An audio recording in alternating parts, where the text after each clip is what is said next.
श्रीमती नीनू लोकेंद्र, सिद्धि Jain, Murar Gwalior, Shrimati Trishala Jain, doctor Monika, doctor Neeraj Jain, Nikhil Sejal, Paschim Vihar Delhi, Shrimati Santosh Jain, Shri Vishal Chand Jain, Shrimati Poonam Jain, CMA Pankaj Jain, Amit Jain, राशि जैन, उन्नति Jain, sector 37 Noida, Parasmal, Indira देवी, संजय, विनीता, अजय, नीतू बाकलीवाल, सूरत, Shri Vinod Jain millennium, Shrimati Nita Jain, समस्त गुरु भक्त परिवार फिरोजाबाद।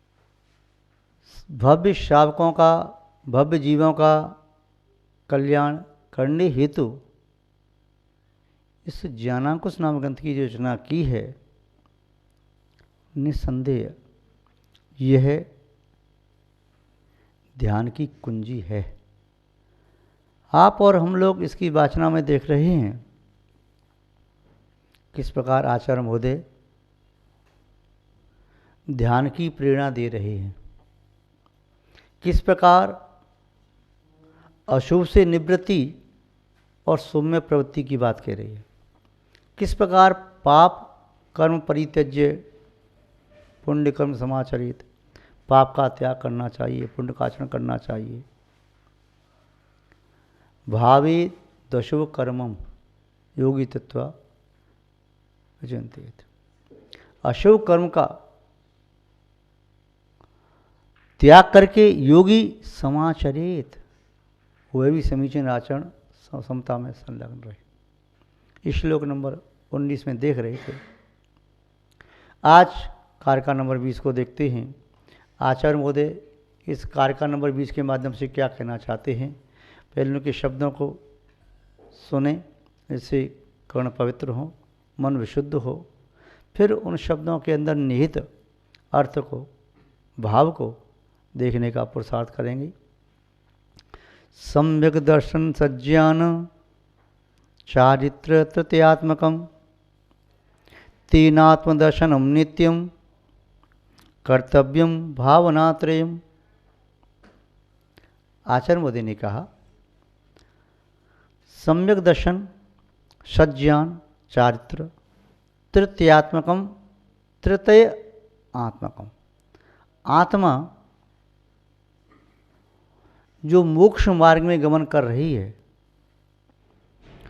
वह 3 रूप से दिखाई दे रही है। ये मुख्य 3 रूप हैं, चौथा रूप बाद में बताएंगे। यदि दाएं हाथ से उस आत्मा का चित्र लेते हैं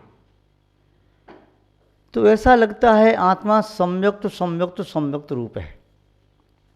बाएं हाथ से आत्मा का चित्र लेते हैं तो ऐसा लगता है आत्मा सज्ञान सज्ञान सज्ञान रूप है। पीछे से आत्मा का चित्र लेते हैं तो ऐसा लगता है आत्मा सच्चार्थ रूप है। किंतु आत्मा का जब सामने से चित्र लेते हैं तो आत्मा तृतीयात्मक रूप है। कोई व्यक्ति किसी एक वस्तु के गुण को या वस्तु की एक पर्याय को, एक अवस्था को ग्रहण करने में समर्थ है, दूसरे को ग्रहण नहीं कर सकता, तो उसे तो वही दिखाई देता है ना।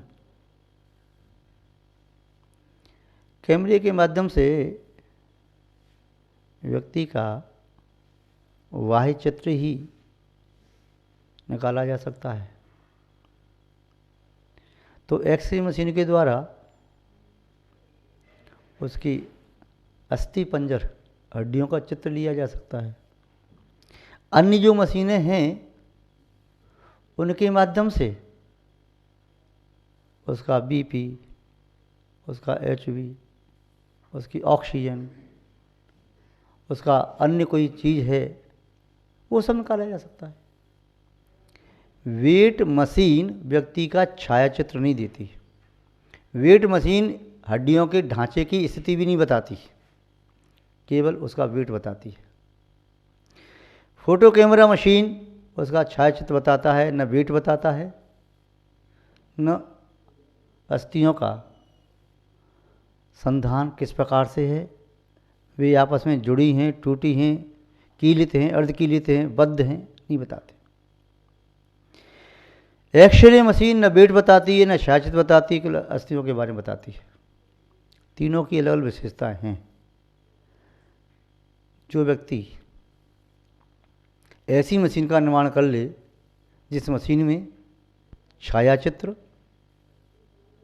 अस्थियों की स्थिति, वेट एवं शरीर में चलने वाले और जो फंक्शंस हैं, चाहे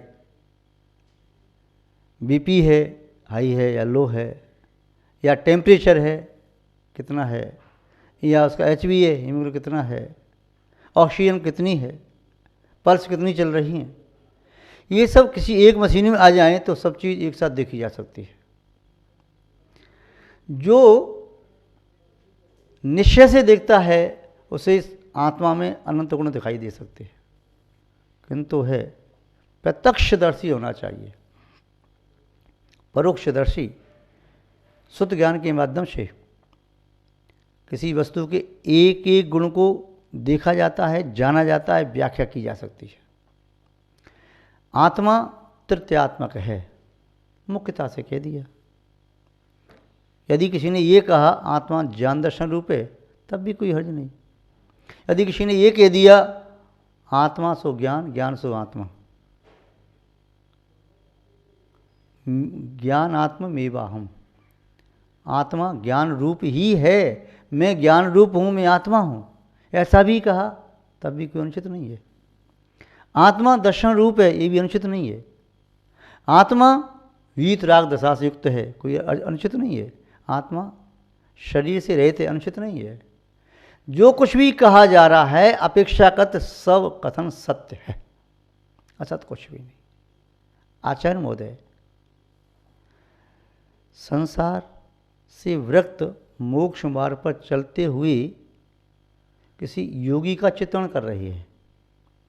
उसे योगी का शरीर दिखाई नहीं दे रहा, न औदारिक, न कारमान, न तेजस।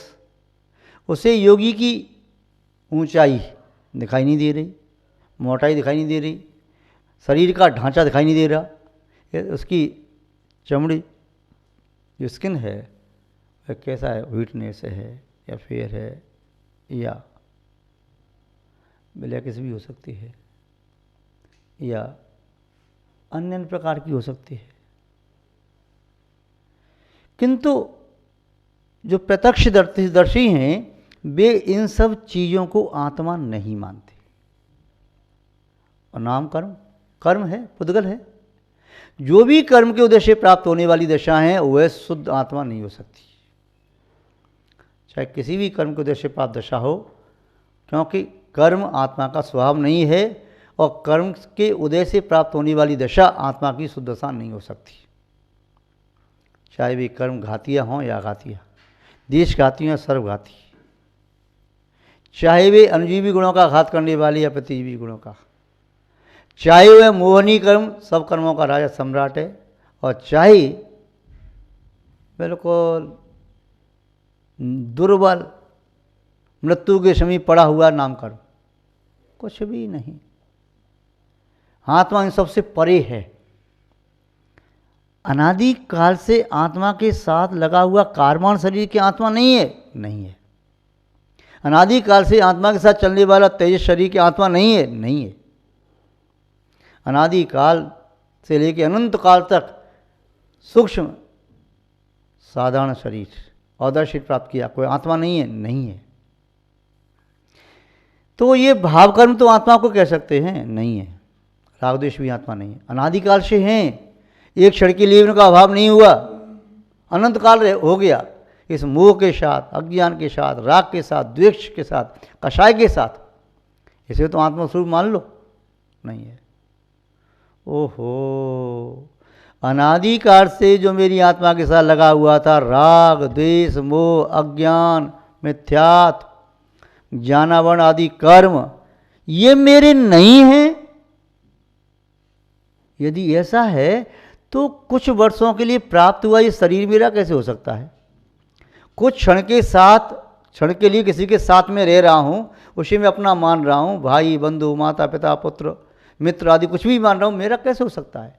जिस झोंपड़ी में रह रहा हूँ मैं, दिन 2 दिन 4 दिन महीने भर रह रहा हूँ, मेरा कैसे हो सकता है? जिस वस्तु को मैंने छू लिया मेरी कैसे हो सकती है? जब बच्चे खेलते हैं, किसी सीट पर जाकर हाथ लगा दिया, ये सीट मेरी हो गई। जब खेलते हैं वृक्ष पर मैं चढ़ूँगा, या कोई भी ये कोई सामान बट रहा है, ये मैंने पहले घेर लिया, ये जितना मैंने घेर लिया वो स्थान मेरा है, ये मेरी जगह है। आचार्य महोदय कह रहे हैं कि ये सब आपका नहीं है। जब आपका तेजस शरीर नहीं है, कार्बन शरीर नहीं है, अनादिकाल से प्राप्त हुआ आपका औदारिक शरीर आपका नहीं है, व्याकृत शरीर नहीं है, किसी को प्राप्त हुआ आरक शरीर वह भी तुम्हारा नहीं है, 5 बंधन नहीं, संघात नहीं, कुछ भी नहीं। यहाँ तक कह दिया कि द्रव्य कर्म से रहित आत्मा एक क्षण के लिए भी नहीं हुई, एक समय के लिए भी नहीं हुई। तो अनादिकाल से द्रव्य क्षण अनुसूत रूप से चला आ रहा है द्रव्य कर्म, वह आत्मा है नहीं है। चलो मान लो द्रव्य कर्म तो एक की सत्ता पूरी हुई, वह फल दे करके झड़ गया, दूसरा नया कर्म आया, चेंज हो रहा है, इसलिए नहीं कह रहे। राग देश तो अनुसूत चले आ रहे हैं, वो तो आत्मस्वरूप मान लो नहीं है। न जीव समास है, न कोई मार्गणा है, न गति है, न इंद्रिय, न काय कसा योग संयम, कुछ भी नहीं आत्मस्वरूप। ये भाव औद्योगिक भाव आत्मस्वरूप नहीं है, उपसम भाव आत्मस्वरूप नहीं है, शवसम भाव आत्मस्वरूप नहीं है। छायक भाव कथनचित आत्मस्वरूप मान सकते हैं, और परम पारिणामिक भाव जो कि शुद्ध जीव तत्व, उसे मान सकते हैं। तो आचार्य महोदय कह रहे हैं आत्मा के स्वरूप को, क्योंकि ये रत्नत्रय है, ये सिद्धों में भी पाया जाता है, सिद्ध भी इसके फल से सहित हैं, इसलिए आत्मस्वरूप कह सकते हैं। व्यवहार में भी इसे मोक्ष मार्गी इसी के माध्यम से बनते हैं। इसकी विपरीत परिणति हो जाए तो संसार मार्गी, सम्यक परिणति हो जाए तो मोक्ष मार्गी। ये आत्मा के गुण हैं। इन गुणों को प्राप्त करके आत्मा अपनी शाश्वत वैभव को प्राप्त कर सकती है। आचार्य महोदय कह रहे हैं सम्यक दर्शन सज्ञान। सम्यक दर्शन यानी जिसके माध्यम से वस्तु तत्व को ज्यों का त्यों देखा जा सकता है, वह तत्व है सम्यक दर्शन। और जो देखने वाली दृष्टि है वह दृष्टि है सम्यक दृष्टि। जिसके पास वस्तु तत्व को ज्यों क्या त्यों देखने का सामर्थ्य नहीं है, वह मिथ्या दृष्टि है, वह सम्यक मिथ्यात्व वाला हो सकता है। तो यहाँ कहा सम्यक दर्शन। सज्ञान समीचीन ज्ञान, चारित्र और समीचीन चारित्र। व्यवहार में चारित्र की परिभाषा दे दी, अस्वादय बुढ़िवृत्ति स्वे प्रवृत्तम जान चारित्रम। अशुभ से निवृत्ति, शुभ में प्रवृत्ति चारित्र है। व्यवहार में सम्यज्ञान की परिभाषा दे दी, अन्यून मनतिरिक्तम याता तत्व बिना च विपरीतात निस्संदेह वेद यदा सज्ञान सम्यज्ञान। सज्ञान, सज्ञान क्या है? न्यूनता से रहित, अधिकता से रहित। याता तथ्य, ज्यों का त्यों वस्तु का तत्व, इस पर ज्ञान कराने वाला, और अन्यथा नहीं, विपरीत नहीं। ऐसा जो तत्व है, ऐसा जो गुण है, वह सम्यक ज्ञान है। व्यवहार में कहा, शम्भुदशमी व्यवहार में कहा, पारमार्थ उद्देव सात गुरु पर श्रद्धान करना सम्यक दर्शन है। या 7 तत्व 6 द्रव्य पंचास्ति का है, न पदार्थ श्रद्धान करना सम्यक दर्शन है। आत्मा अनात्मा का भेद विज्ञान होना सम्यक दर्शन है। ये सब व्यवहार की परिभाषा है। निश्चय में क्या है परिभाषा? फिर चेतना की चेतना के प्रति रुचि होना निश्चय सम्यक दर्शन, बीता सम्यक दर्शन। चेतना को पूरा ज्ञान हो जाना शब्दातीत व निश्चय सम्यक ज्ञान, और चेतना का चेतना में लीन हो जाना और निश्चय सम्यक चारित्र। विशेषता ये है, व्यवहार तो अलग अलग होते हैं, देखे जा सकते हैं, पर निश्चय तीनों एक साथ चलते हैं, तीनों एक ही हैं। व्यवहार में अलग अलग दिखाई दे सकता है, पर निश्चय में नहीं। तो ये त्रित्यात्मक आत्मा है। आगे कह रहे हैं तेन आत्मदर्शनम नित्यम, उनके द्वारा ही आत्मा का दर्शन संभव है। इन तीन के बिना आत्मा का दर्शन न तो आज तक किसी ने किया है, न कोई आज कर सकता है, न भविष्य में कभी कोई कर सकेगा। अनंत काल पूर्व की बात देखें, तब भी जो भी योगी हुए, यति मुनि ऋषि अनगार भदंत जो भी हुए, उन्होंने आत्मा का अनुभव किया, आत्मा का दर्शन किया, इन तीन के माध्यम से किया। निश्चय सम्यक दर्शन, निश्चय सम्यक ज्ञान, निश्चय सम्यक चारित्र। आज भी जो कर रहे हैं विदेश क्षेत्र में, भरत क्षेत्र में, राज क्षेत्र में, वे 3 के माध्यम से ही आत्मा के स्वरूप को जान पा रहे हैं, अनुभव कर पा रहे हैं, आत्मा को देख पा रहे हैं। और भविष्य में भी अनंत काल तक, अनंत काल के बाद भी जो कोई भी आत्मा को देखेगा, दर्शन करेगा, इन 3 के माध्यम से ही करेगा, इन 3 के बिना कभी नहीं कर सकता। अकेला दर्शन मोक्ष मार्ग नहीं है, अकेला ज्ञान मोक्ष मार्ग नहीं है, अकेला चार्थ मोक्ष मार्ग नहीं है, ज्ञान दर्शन मोक्ष मार्ग नहीं है, ज्ञान चार्थ मोक्ष मार्ग नहीं है, दर्शन और चार्थ मोक्ष मार्ग नहीं है, तीनों से रहित अवस्था मोक्ष मार्ग नहीं है, तीनों का विपरीत पना भी मोक्ष मार्ग नहीं है। मोक्ष मार्ग है इन तीनों का सम्यकपना और एकत्वपना। तीनों का सम्यकपना अलग अलग हो तभी मोक्ष मार्ग नहीं है। तीनों का एकपना भी होना चाहिए। उदाहरण के रूप में चाहे आप चाय का उदाहरण लें, चाहे शकंजी का लें, लड्डू का लें, हलवा का लें, कोई भी लें, ये 3 जो आइटम उसमें आते हैं, तीनों आइटम भी सम्यक होना चाहिए। प्लास्टिक के नींबू से शकंजी नहीं बनेगी, तो कागज़ के टुकड़ी लगा करके या कागज़ पर बने चित्र में शक्कर का ढेर लगा है, उससे चाय नहीं बनेगी। या दूध का चित्र दिखाई दे रहा है या वीडियो में दूध दिखाई दे रहा है, उससे चाय नहीं बन जाएगी। और चाय पत्ती दिखाई दे रही दूर से, वो लगे पेड़ पर, चाय नहीं बनेगी। तीनों सम्यक हों और तीनों की एकता हो तभी चाय बन सकती है। नींबू, जल या आपका उसमें नमक डालते हैं, शक्कर डालते हैं, जो भी डालते हैं 3 चीज़, आप 3 में से एक भी कम रहेगा तो नहीं बन पाएगा। ऐसे ही मोक्ष मार्ग 3 से ही बनता है, 3 के बिना नहीं, और 3 में कोई कम है तो भी नहीं। तो यहाँ पे कहा 3 आत्मदर्शनम, इन 3 के द्वारा आत्मा का दर्शन संभव है।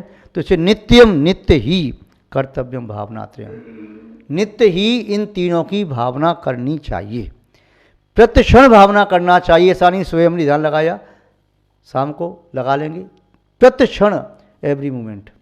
कोई क्षण ऐसा नहीं जाना चाहिए कि जिस समय आप आत्मा का ध्यान न करें।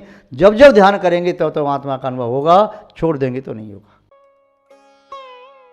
श्रीमती नीनू लोकेंद्र, सिद्धि Jain, Murar Gwalior, Shrimati Trishala Jain, doctor Monika, doctor Neeraj Jain, Nikhil Sejal, Paschim Vihar Delhi, Shrimati Santosh Jain, Shri Vishal Chand Jain, Shrimati Poonam Jain, CMA Pankaj Jain, Amit Jain, राशि जैन, उन्नति जैन, सेक्टर 37 नोएडा, पारसमल, इंदिरा देवी, संजय, विनीता, अजय, नीतू बाकलीवाल, सूरत, श्री विनोद जैन मिलेनियम, श्रीमती नीता जैन, समस्त गुरु भक्त परिवार फिरोजाबाद।